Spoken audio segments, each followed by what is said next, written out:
জীবনে অনেক কিছু হারিয়ে ফেললে গুড্ডি, এটুকু বলতে পারি। কেউ কেউ জীবনে সারা জীবন ধরে শুধু হারিয়ে যায় স্যার, সবটাই হারায়। আমি তাদের মধ্যেই একজন, যে সারা জীবন ধরে শুধু সবটা হারিয়েছে। প্রথমে মাকে, তারপর বাবুজিকে, মানুষের ভালোবাসা, বিশ্বাস সবটাই হারিয়েছি। সে আমাকে আপনি হারানোর ভয় দেখাচ্ছেন স্যার? সবটা হারিয়ে তো আজকের দিনে আমি সর্বহারা।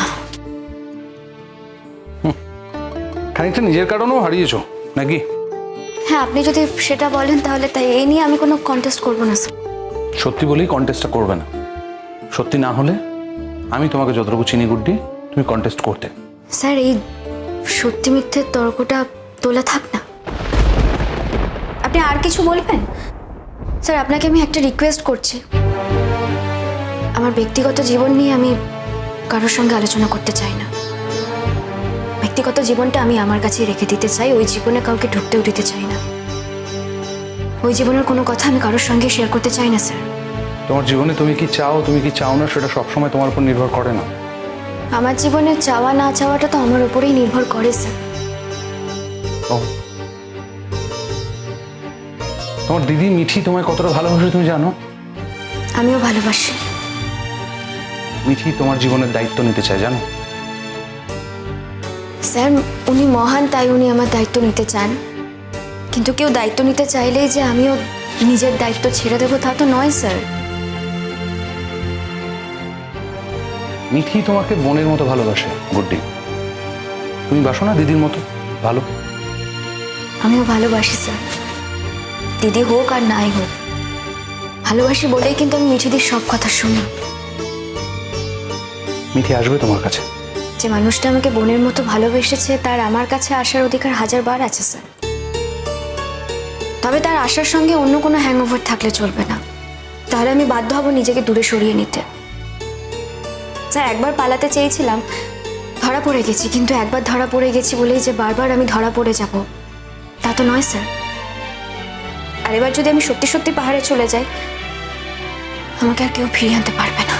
মিঠিকে তাহলে বলবো কথা বলতে, মানে মিঠির জন্যই তুমি পাহাড়ে চলে যাবে বলছো? ভুল ব্যাখ্যা করলেন কথাটা।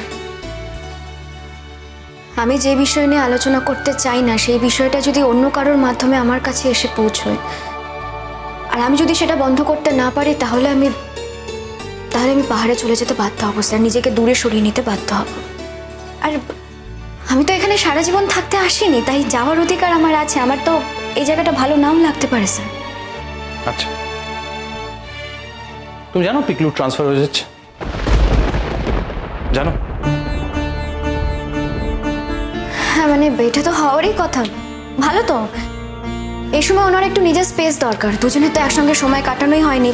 দুজনে এভাবে আলাদা যদি থাকে, সম্পর্কে দৃঢ়তা বাড়বে। তখন আর এরকম ভাবে বাইরের বানের জলে ভেসে যাওয়া কোনো মেয়ের জন্য দরদ উঠবে না ওনার। এই কথাটা বলতে তোমার একবার আটকাচ্ছে না? না, পিকলু তোমাকে এখনো ভালোবাসে গুড্ডি, এখনো। আপনাদের বাড়িতে শিরিন দিদি ফিরে গেছে তো স্যার? হ্যাঁ, ফিরে গেছে। সেদিন ফিরে এসছে কারণ তুমি পিকলুকে এখান থেকে অপমান করে তাড়িয়ে দিয়েছো। I am quite sure about this. আশ্চর্য। আমি একজনকে খারাপ ব্যবহার করে, খারাপভাবে কথা বলে তাড়িয়ে দিয়েছি, আর উনি সঙ্গে সঙ্গে একটা অপশন খুঁজে নিয়েছে। আর আপনি সেটা আমার কাছে জাস্টিফাই করতে এসেছেন। দেখুন স্যার, একদিক থেকে বলতে গেলে তো আমি ভালোই করেছি, উপকার করেছি আপনার ফ্যামিলির। খারাপ ব্যবহার করে তাড়িয়ে দিয়ে ঠিক কাজই করেছি। কারণ আপনাদের বাড়ি তো সবাই চেয়েছিল উনি যাতে শিরিন দিদির সঙ্গে সুখে শান্তিতে একটা ভালোভাবে সংসার শুরু করেন। আমি সেটাই করেছি। আপনার কোথায় আমাকে ধন্যবাদ জানানোর কথা, আপনি সেখানে আমাকে অ্যাকিউজ করছেন স্যার। স্যার, আমার অ্যাপিল রইল আপনার কাছে। প্লিজ স্যার, আমি বাইরে যেতে চাই। কারণটা কি জানতে পারি? এর সাথে কি তোমার ব্যক্তিগত জীবন জড়িয়ে আছে? মানে ব্যক্তিগত কোনো কারণে? না স্যার, সেরকম কিছু না। আসলে বিয়ের পর থেকে তো শিরিনের সঙ্গে সময় কাটানো হয়নি। তাই হোম টাউনের বাইরে গেলে কাজের বাইরেও শিরিনকে একটু সময় দিতে পারবো, এই যা।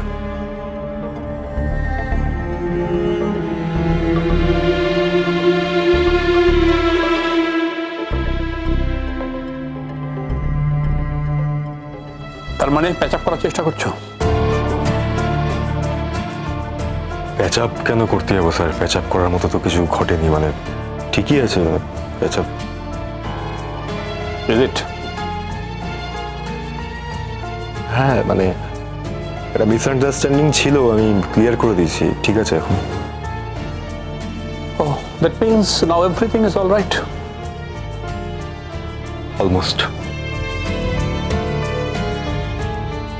গুড্ডি কেমন আছে?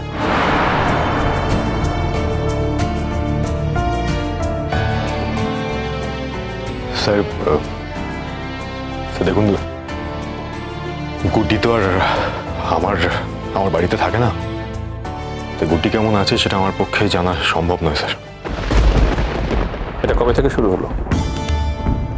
মানে কি বলতে চাইছে? মানে খবর না রাখার চেষ্টাটা কবে থেকে শুরু হলো? খবর না রাখার চেষ্টা কেন করবো স্যার? খবর রাখতে চাইনি, তাই আমি কিছু জানি না। সেটাই তো বলছি, কবে থেকে শুরু হলো এটা? স্যার আপনি হয়তো আমার কথাটা মন থেকে মানতে পারছেন না, কিন্তু এটাই সত্যি। আমি শিরিনকে নিয়ে সংসারটা করতে চাই, ওকে নিয়ে হ্যাপি থাকতে চাই। আর স্যার দেখুন, সত্যি তো শিরিনের তো কোনো দোষ নেই। আমার একসময় ওকে ভালো লেগেছিল, বিয়ে করেছিলাম, ওরও একটা এক্সপেকটেশন আছে। আমি এর মধ্যে আর নতুন করে কোনো জটিলতা চাই না স্যার।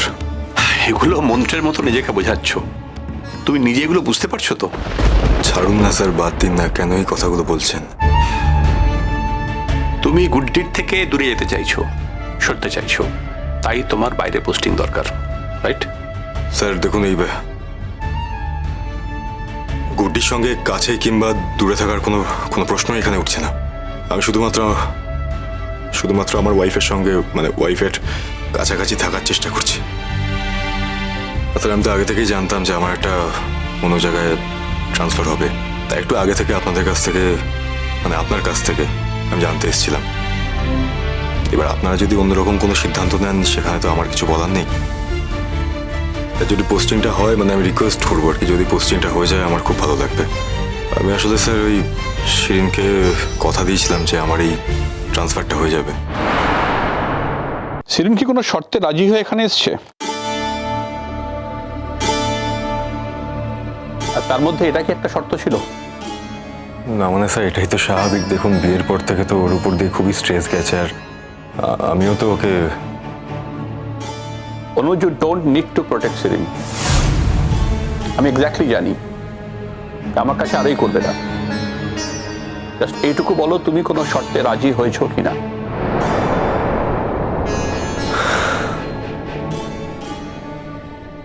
হ্যাঁ স্যার। যদি এবার তোমার বদলিটা না হয়, তাহলে কি আবার তোমার বউ তোমাকে ছেড়ে চলে যাবে? স্যার দেখুন, আমি তো কোনো চেষ্টা করিনি যাতে আমার ট্রান্সফারটা কোনোভাবে আটকে যায়। এবার যদি নিজে থেকে না হয় তাহলে দেখুন, যদি এবার অ্যাডমিনিস্ট্রেটিভ জায়গা থেকে ট্রান্সফারটা আটকে যায়, সেখানে তো আমার কিছু করার নেই। আমি আশা রাখবো যাতে শিরিন ব্যাপারটা বুঝে। আশা করছি এতটা অবুঝদারও হবে না। আচ্ছা দেখুন, তাছাড়া শর্ত আর কি ছিল? অনুজ, তোমার ব্যক্তিগত স্পেসে আমি ঢুকে পড়ছি, ঢুকে আগেই পড়েছিলাম। মানে আমি চাই বা না চাই, কোনো একটা সময় তোমার ব্যক্তিগত জীবনে আমি ঢুকে পড়েছিলাম। দেখো, ঠিক সেই কারণে না, তোমার ব্যক্তিগত জীবন থেকে দূরে থাকা আমার কাছে খুব ডিফিকাল্ট। তুমি চাইলে আমাকে বলতেই পারো। স্যার দেখুন, শিরিন আর কি বা চাইতে পারে? ও শুধু আমার কাছে এতটুকুই চেয়েছে যে যাতে আমার জীবনে আর নতুন করে কোনো কমপ্লিকেশন না আসে। মানে গুড্ডি যাতে তোমার সঙ্গে কোনো যোগাযোগ না রাখে, বা তুমি যাতে গুড্ডির সাথে কোনো যোগাযোগ না রাখো, সেটাই তো? হ্যাঁ। তুমি অ্যাকসেপ্ট করেছো? স্যার দেখুন, দুই নৌকায় পা দিয়ে তো চলা যায় না। আর তাছাড়া গুড্ডির জীবনে আমি আর কি বা করতে পারি? গুড্ডি গুড্ডি